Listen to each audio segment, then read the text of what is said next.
আসসালামু আলাইকুম সবাইকে। আজকে দেখাবো মজাদার লইট্টা শুটকি ভুনা। এই তো একটি প্যানে আমি প্রথমে পেঁয়াজ, রসুন, তেল দিয়ে প্রথমে কিছুক্ষণ ভেজে নিয়ে তারপর লইট্টা শুটকিগুলো ভালো করে গরম পানি দিয়ে ওয়াশ করে দিয়ে দিব। এই তো শুটকিগুলো কিছুক্ষণ ভাজার পর মরিচের গুঁড়া, হলুদের গুঁড়া, তারপর ধনিয়ার গুঁড়া, জিরার গুঁড়া দিয়ে আমি ভালো করে কষবো।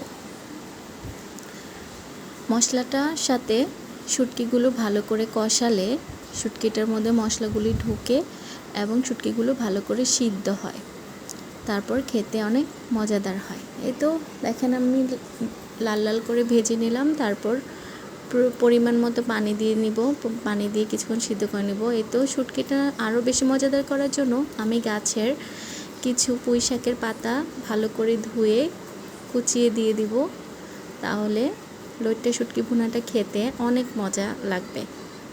এভাবে শুটকিটা ভুনা করে দেখেন, অনেক খেতে মজা হয়। নিমেষে আপনি 2 প্লেট ভাত খেয়ে নিতে পারবেন, গরু মাংস মুরগির মাংসকেও হার মানাবে। এই তো দেখেন ফাইনাল লুক, কি মজা হয়েছে। এই তো তারপর রান্নাবান্না শেষ, আমি একটি বাটিতে বেড়ে নিব, গরম গরম ভাতের সাথে খাবো। অনেক মজা ছিল রেসিপিটা, জ্বরের মধ্যে খেলে তো আরও বেশি রুচি বাড়ে। এই তো জ্বরের সিজনে, ভাইরাস জ্বরের সিজনের বেস্ট একটি রান্না। থ্যাংক ইউ সবাইকে।